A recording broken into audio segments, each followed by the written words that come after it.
গণবিজ্ঞপ্তির মাধ্যমে আনুষ্ঠানিক কার্যক্রম শুরু করল গুম খুনের তালিকা প্রস্তুতে গঠিত তদন্ত কমিশন।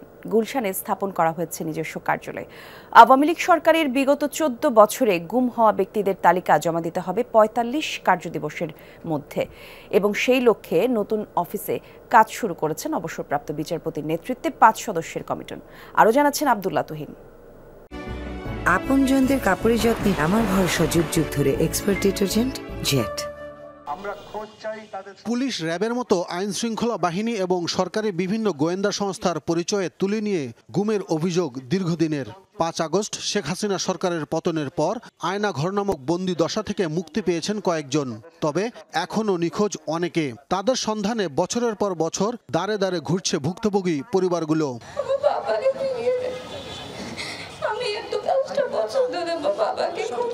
জাতিসংঘ সহ দেশি বিদেশি মানবাধিকার সংগঠনের দাবির মুখে কাজ শুরু করেছে অন্তর্বর্তী সরকার গঠিত ৫ সদস্যের তদন্ত কমিশন।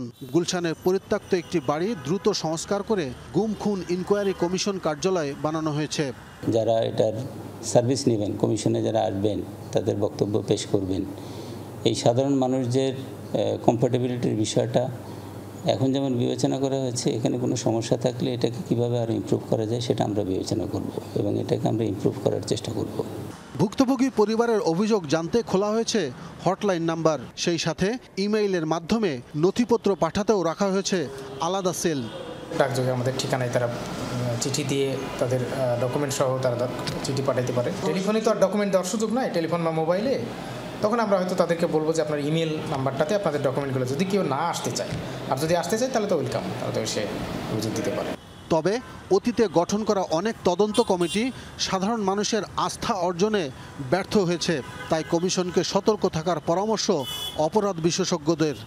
বর্তমান সরকারের সাথে যেহেতু রাজনীতির ব্যাপারটি নেই, সুতরাং তিনি নাগরিকের জন্য, মানুষের জন্য, দেশের প্রয়োজনে কাজ করবেন, সেটাই আমরা দেখছি এবং সেটাই আমরা প্রত্যাশা করি। সুতরাং সময়টা এই ধরনের ব্যবস্থাগুলো, অর্থাৎ অধিকারের বিরুদ্ধে যে ব্যবস্থাগুলো অতীতে আমরা দেখেছি, ব্যবস্থা মানে যে ধরনের কার্যক্রমগুলো আমরা দেখেছি, যে নৈরাজ্যগুলো আমরা দেখেছি, এগুলোকে মূলোৎপাটনের এখনই কার্যকরী সময়। ২০২১ সালে জাতিসংঘের মানবাধিকার পরিষদের গুম বিষয়ক ওয়ার্কিং গ্রুপ বিভিন্ন সময় গুমের শিকার ৭৬ জনের একটি তালিকা বাংলাদেশ সরকারকে দিয়েছিল। দীর্ঘদিন ধরে বিচার বিভাগীয় তদন্তের দাবি জানিয়ে আসছে গুমের শিকার ব্যক্তিদের স্বজনদের সংগঠন মায়ের ডাক। সংগঠনটি ১৮ আগস্ট বিভিন্ন সময় গুমের শিকার ১৫৮ ব্যক্তির একটি তালিকা প্রতিরক্ষা গোয়েন্দা মহাপরিদপ্তর DGFI এর মহাপরিচালকের কাছে দিয়েছে। আব্দুল্লাহ তুহিন, যমুনা নিউজ, ঢাকা।